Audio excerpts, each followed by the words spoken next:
Ele é sempre elegante, para ele nunca tem correio deselegante. Cristiano Pinho já está com a gente. É hora de fazer aquela ponte com o Rio de Janeiro para trazer informações. Ô Pinho, conta pra gente, vamos atualizar aqui a situação da campanha de vacinação que corre o risco de ser paralisada mais uma vez aí no Rio. Bom dia. Isso, Sheila. Bom dia para você também, bom dia a todos. A gente está vivendo no limite já há algumas semanas e a Prefeitura, ela deixa o recado bem claro para o Ministério da Saúde diariamente. Se vocês não mantiverem a logística bem feita, a cidade do Rio de Janeiro é o que a gente pode chamar hoje de epicentro da contaminação da variante Delta do coronavírus, paralisa o calendário de imunização. Já a metade dos casos de Covid aqui no Rio são da variante Delta, pelo monitoramento que a Prefeitura faz. O município já disse que em breve, provavelmente, será a variante predominante e isso preocupa muito, tanto que governadores de outros estados já pediram até um reforço no envio de doses aqui para o Rio de Janeiro para conter essa disseminação. E a Prefeitura do Rio de Janeiro tem recebido as doses com atraso do Ministério da Saúde. Por exemplo, no domingo à noite chegaram 160 mil doses, o município passou a madrugada de segunda distribuindo para os postos, mas ontem o que a gente queria fingir que não ia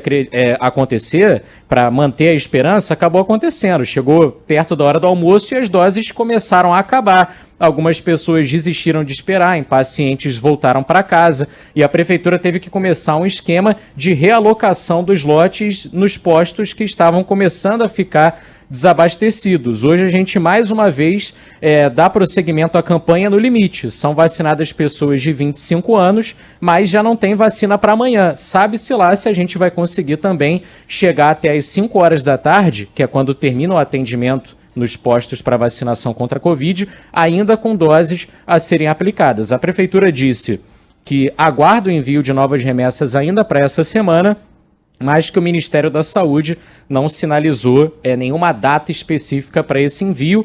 A Prefeitura que pretende, no dia 18 de agosto, encerrar a vacinação das pessoas acima de 18 anos de idade, para no início de setembro dar início à fase 1 do plano de retomada, que prevê liberação da metade da capacidade nos estádios, boates, danceterias, isso para quem tiver com a vacinação completa, isso se algumas metas de vacinação forem atingidas. Por sinal, sobre esse assunto, ontem teve uma reunião do Comitê Científico já recomendando que o prefeito reveja esse plano de retomada e que adie um pouco o início dessa primeira fase prevista para 2 de setembro, justamente pelos percalços aí no caminho envolvendo o envio de doses pelo Ministério da Saúde e também pelo avanço da variante Delta. Ou seja, adotando um plano um pouco mais conservador, digamos assim, né? Esperando um pouco mais. Agora, falando em retomada, Pinho, esse tem sido um assunto tratado pela nossa reportagem. Nosso repórter Carlos Briggs preparou para essa semana aqui e ontem a gente já exibiu o primeiro capítulo dessa série especial sobre os desafios da retomada. E aí, claro, com recortes que são do Rio de Janeiro, mas também com análises e dados nacionais. Ontem, o destaque foi para bares, hotéis, restaurantes, né? Desde o começo da pandemia.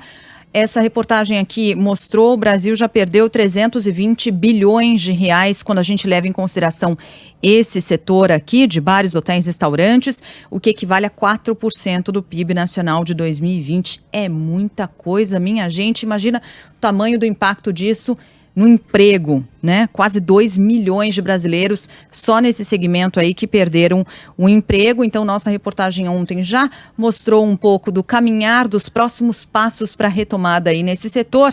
E hoje, o tema central é educação. Eu fiquei assustada até com alguns dados trazidos pelo Carlos Briggs nessa reportagem, Pinho, sobre a quantidade de escolas, principalmente no ensino infantil, que fecharam as portas, que não suportaram essa paralisação que a gente teve por causa da pandemia, né?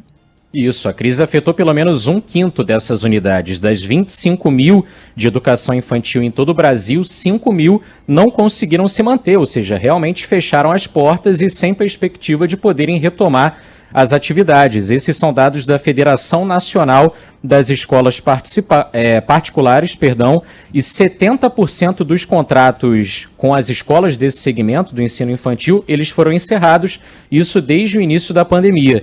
O Briggs, ele apurou também que... Opa, entrou uma vinhetinha aqui. O Briggs apurou também...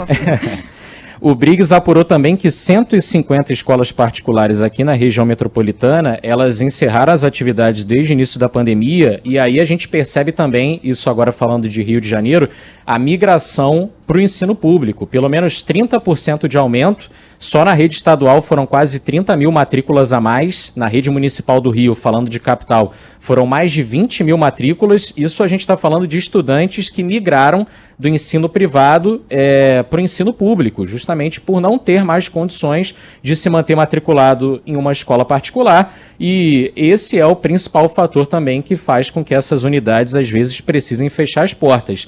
Outro setor que é destaque na reportagem especial de hoje, o capítulo 2 dessa série A Retomada, os desafios que a pandemia impõe para diversos setores, é o cultural.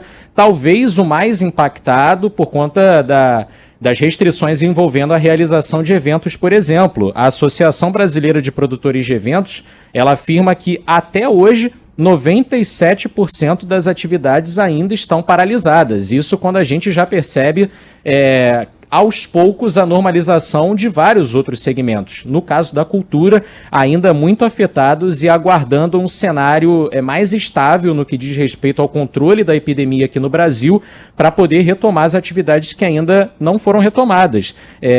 Quem está sofrendo muito, por exemplo, são os artistas circenses. A Fundação Nacional de Artes mostra que no Brasil há 651 circos que são responsáveis aí pelo sustento de mais ou menos 9.500 pessoas, 80% nas regiões Nordeste e Sudeste, só que nenhum deles funcionando, pelo menos não na capacidade como deveria. Essas pessoas, elas tentam sobreviver da forma como podem, mas as atividades, os eventos que poderiam estar acontecendo não estão por conta das restrições.